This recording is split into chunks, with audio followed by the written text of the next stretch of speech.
Sebab seperti kata bijak yang mengatakan cara yang paling tepat untuk meninggalkan kejahatan adalah dengan memulai melakukan kebaikan.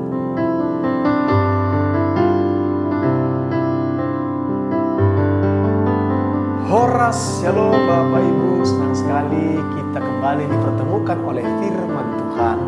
Saya berharap kita semua dalam keadaan sehat, sukacita, penuh dengan damai sejahtera.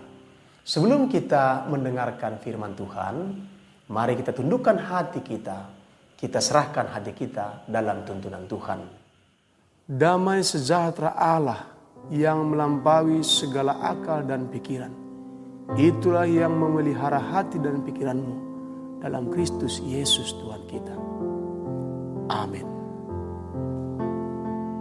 Bapak Ibu Saudara yang terkasih, firman Tuhan yang menjadi renungan rema bagi kita diambil dari Yesaya 1 ayat 16 sampai dengan ayatnya yang ke-20 sebagai khotbah minggu bagi kita di tanggal 30 Oktober 2022. Judul besar yang diangkatkan ialah bertobat lebih baik daripada mempersembahkan korban. Basuhlah, bersihkanlah dirimu. Jauhkanlah perbuatan-perbuatanmu yang jahat dari depan mataku. Berhentilah berbuat jahat. Belajarlah berbuat baik. Usahakanlah keadilan.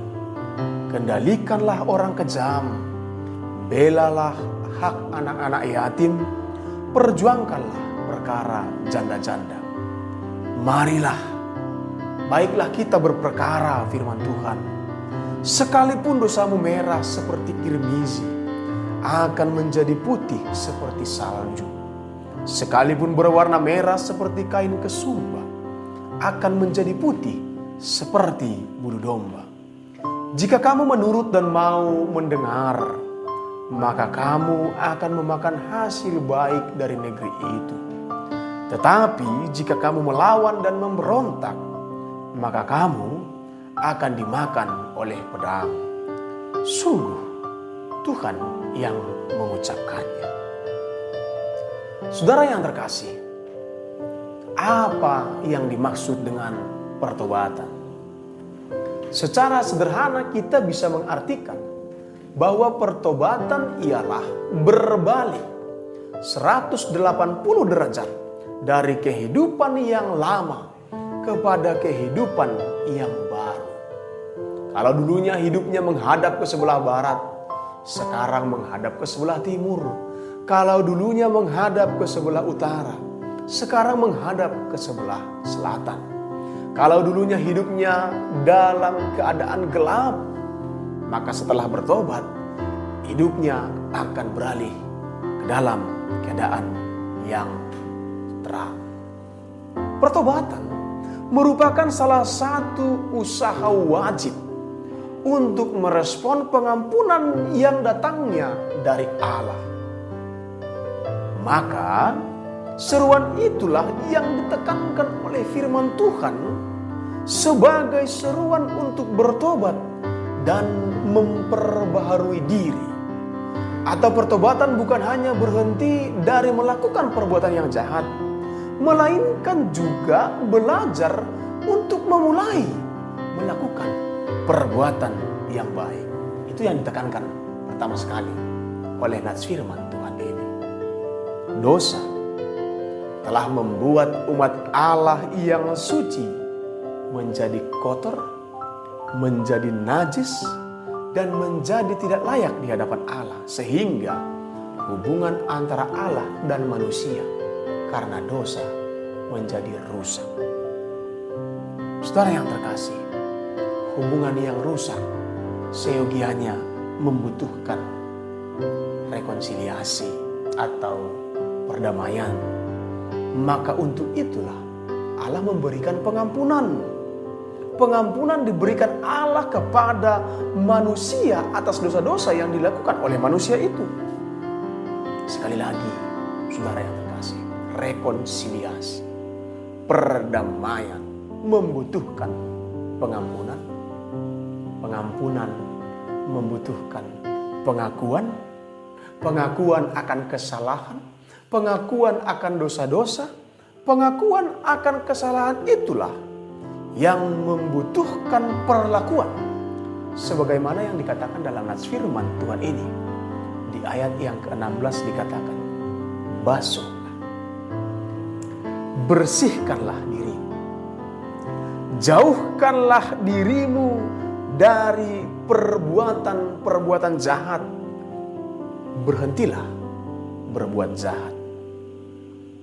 Tentunya ini bukan hanya sebatas usaha yang dilakukan karena kekuatan manusia itu, melainkan ini sebuah penerapan akan janji kemurahan Allah untuk orang-orang yang sadar akan kesalahannya dan mau menyucikan diri, mengakui kesalahan-kesalahan itu. Sehingga sebagaimana yang dikatakan oleh kata bijak, kesadaran itulah yang menjadi langkah awal dari pengakuan, dan kesadaran juga lah yang menjadi pintu masuk dari terlaksananya penyucian ilahi. Maka pesan yang pertama oleh firman Tuhan ini, sadarlah. Dibutuhkan kesadaran akan siapa kita, seberapa berdosanya kita di hadapan Allah, sehingga kita mau membasuh diri, membersihkan diri sebagai tekad untuk berhenti berbuat jahat. Apakah cukup hanya sebatas berhenti berbuat jahat? Ini yang kedua yang ditekankan dalam nats firman Tuhan ini. Ternyata tekad untuk membasuh diri dan berhenti berbuat jahat haruslah disertai dengan belajar berbuat baik. Sebab seperti kata bijak yang mengatakan, cara yang paling tepat untuk meninggalkan kejahatan adalah dengan memulai melakukan kebaikan. Berbuat baik selama hidup di dunia ini adalah cara yang terbaik menghormati sekaligus menghargai dan juga mensyukuri pengampunan yang telah diberikan oleh Allah bagi kita. Sebab sesungguhnya tidak ada dosa yang tidak dapat diampuni oleh Allah, selagi kita mau mengakui dan selagi kita mau memberi diri dibasuh oleh penyucian Allah itu, mengakuinya dan berpaling dari dosa-dosa itu dan menghadapkan wajah kepada Allah. Di dalam ayat yang ke-18 dikatakan nats firman Tuhan ini, sekalipun dosamu merah seperti kirmizi, akan menjadi putih seperti salju. Sekalipun berwarna merah seperti kain kesumba, akan menjadi putih seperti bulu domba. Jika kamu mau menurut dan mau mendengarkan, maka kamu akan memakan hasil baik dari negeri itu. Barangkali yang menjadi pertanyaan ialah, mengapa digambarkan dosa itu merah seperti kirmizi, seperti kain kesumba? Hal itu dikatakan dalam nats firman Tuhan ini untuk menggambarkan betapa pekatnya, seperti daun kirmizi atau merahnya kain kesumba, begitulah pekatnya yang susah untuk ditanggalkan. Tebal sekali. Begitulah dosa-dosa yang dilakukan oleh umat Allah, oleh bangsa Yehuda, sehingga digambarkan seperti kirmizi dan kain kesumba. Akan tetapi seberapa tebal pun, seberapa pekat pun, seberapa besar pun dosa-dosa itu, bukan berarti Allah tidak mampu untuk membasuhnya, membersihkannya, menjadikannya putih seperti bulu domba, putih bersih seperti salju. Sehingga kita menyadari bahwa tidak ada alasan apapun yang dapat dibenarkan untuk melakukan perbuatan dosa. Dosa hanya butuh pengampunan, dan pengampunan harus disertai pertobatan. Dosa tidak butuh persembahan. Dosa tidak butuh hanya sekedar perayaan, tetapi pengampunan yang disertai oleh pertobatan sebagai bukti kesungguhan untuk membaharui kehidupan. Apa kira-kira yang menjadi dosa bangsa Israel, bangsa Yehuda pada saat itu?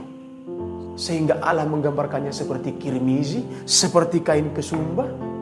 Dan Allah sebagai poin ketiga dalam nas khotbah ini menekankan selain berbuat baik, ditekankan secara khusus untuk melakukan keadilan sebagai buah daripada pengampunan, untuk menolong pihak yang tertindas, membela anak-anak yatim, memperjuangkan nasib para janda.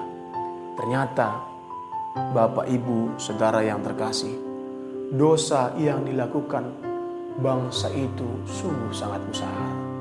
Sebagaimana yang diungkapkan di ayat yang ke-21 sampai dengan ayat yang ke-23. Kota yang dahulu setia sekarang menjadi sundal. Yang dulunya penuh keadilan dan selalu berdiam dalam kebenaran, tetapi penuh dengan pembunuhan. Perakmu tidak murni lagi, arakmu bercampur air. Para pemimpinmu menjadi pemberontak dan bersekongkol dengan pencuri. Semuanya suka menerima suap dan mengejar sogok. Mereka tidak membela hak-hak anak yatim, dan perkara janda-janda tidak sampai kepada mereka. Bagaimana mungkin sampai? Karena para pemimpin yang seharusnya memperjuangkan keadilan kota sudah berkoalisi dengan para penyamun, dengan para pemberontak, dengan para penyuap, sehingga keadilan semakin jauh. Untuk itulah Allah berinisiatif untuk membasuh mereka. Supaya apa? Supaya mereka mendapatkan berkesempatan untuk memiliki kehidupan yang baru. Maka Allah butuh ketaatan. Allah butuh kesetiaan. Sebagaimana yang ditekankan dalam nas firman Tuhan ini, jika kamu menurut dan mau mendengar, maka kamu akan terberkati, akan memakan hasil baik dari negeri itu. Tetapi jika kamu melawan dan memberontak, maka kamu akan dimakan oleh pedang. Kutuk dan berkat menjadi buah daripada tindakan manusia itu sendiri. Dan ini membutuhkan penekanan, ketaatan. Supaya apa? Supaya orang yang bertobat semakin mendapat berkat.